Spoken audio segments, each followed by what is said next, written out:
ایک شرابی نوجوان تھا، گنہگار تھا، بدکار تھا، سیاکار تھا، اتنا تھا کہ اس نے ساری زندگی اپنے کریم رب کی ذات کو ایک سجدہ بھی نہیں کیا تھا۔ جب موت کا وقت قریب آیا تو اس نے اپنا سر اپنی ماں کی گود میں رکھا، اپنا سر ماں کی گود میں رکھ کر کہنے لگا، ماں ساری زندگی میں نے گناہوں میں گزاری ہے، ساری زندگی میں نے شراب پیتے ہوئے گزاری ہے، ساری زندگی میں نے اللہ کی نافرمانی کرنے میں گزاری ہے، ساری زندگی میری برباد ہو گئی ہے نادانی کی وجہ سے۔ ماں میرا موت کا وقت قریب ہے، میں مر گیا تو اپنے مرشد کے پاس جانا، سفارش کرانا کہ وہ میرا جنازہ آ کے خود ہی پڑھائے گا۔ صاحب ظاہر ہے کہ مرشد جب جنازہ پڑھانے کے لیے آئے گا تو 4 بندے بھی اس کے ساتھ ہوں گے، نہیں تو میرا جنازہ کون پڑھے گا؟ میں تو اتنا گنہگار ہوں، بدکار سیاکار ہوں، میں نے ساری زندگی شرابیں پیتے ہوئے اللہ کی نافرمانی کرتے ہوئے گزار دی۔ اللہ اکبر۔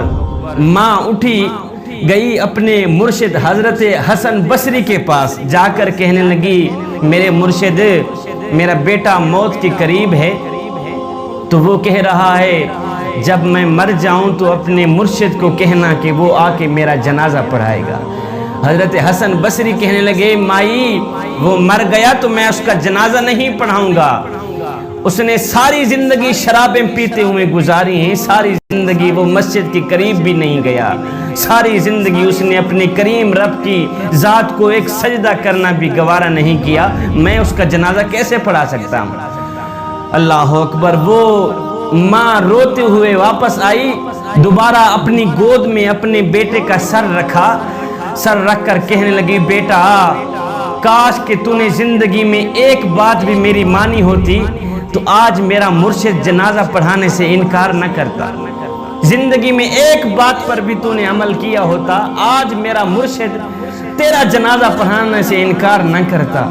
میرا مرشد کہتا ہے کہ اس نے ساری زندگی اللہ کی نافرمانی میں گزاری ہے، شرابیں پیتے ہوئے گزاری ہے، میں اس کا جنازہ نہیں پڑھاتا۔ اللہ اکبر۔ نوجوان رونے لگ گیا۔ جوانوں سنو، نوجوان کی آنکھیں خون کے آنسو بہانے لگ گئی، ماں تڑپنے لگ گئی۔ نوجوان نے کہا، اماں جی ایک بات تو بتائیں۔ ماں کہنے لگی، جی بولو بیٹا، کیا کہنا چاہتے ہو؟ نوجوان نے کہا، ماں مجھے اتنا بتا دے کہ میرے گناہ زیادہ ہیں یا میرے کریم رب کی رحمت زیادہ ہے؟ میرے گناہ زیادہ ہیں، میری بدکاریاں زیادہ ہیں، یا اس کریم رب کی رحمت زیادہ ہے؟ ماں خاموش رہی، ماں نے کوئی جواب نہ دیا۔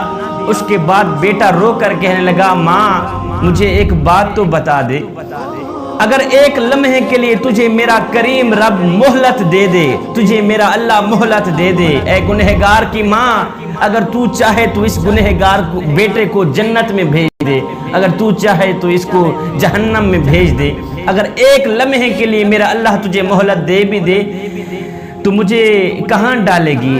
جنت میں ڈالے گی یا جہنم میں پھینک دے گی؟ ماں فوراً بولی، نہیں بیٹے، اگر مجھے ایک لمحے کے لیے بھی میرا اللہ مہلت دے دے تو میں تجھے جنت کا دروازہ کھول کے اندر ڈال دوں گی، جنت میں ہی بھیج دوں گی، فوراً بھیج دوں گی۔ نوجوان تڑپ کر کہنے لگا، اماں جی جو خدا 70 ماؤں سے بھی زیادہ محبت کرنے والا ہے وہ مجھے جہنم میں کیسے ڈال سکتا ہے؟ تو ایک ماں جتنا پیار کرتی ہے، وہ میرا کریم رب 70 ماؤں سے بھی زیادہ محبت کرتا ہے مجھ سے، وہ مجھے جہنم میں کیسے ڈالے گا؟ یہ کہتے ہوئے خشیت الہی میں آ کر آنکھوں سے آنسو بہاتے ہوئے، آنکھوں سے نیر بہاتے ہوئے نوجوان کی روح پرواز کر گئی۔ ادھر ماں رو رہی تھی، دوسرا کوئی رونے والا نہیں تھا بیٹے کو، ادھر کسی نے دروازے پہ آ کے دستک دی۔ ماں نے جب دروازہ کھولا تو سامنے مرشد کریم نظر آئے، حضرت حسن بصری نظر آئے۔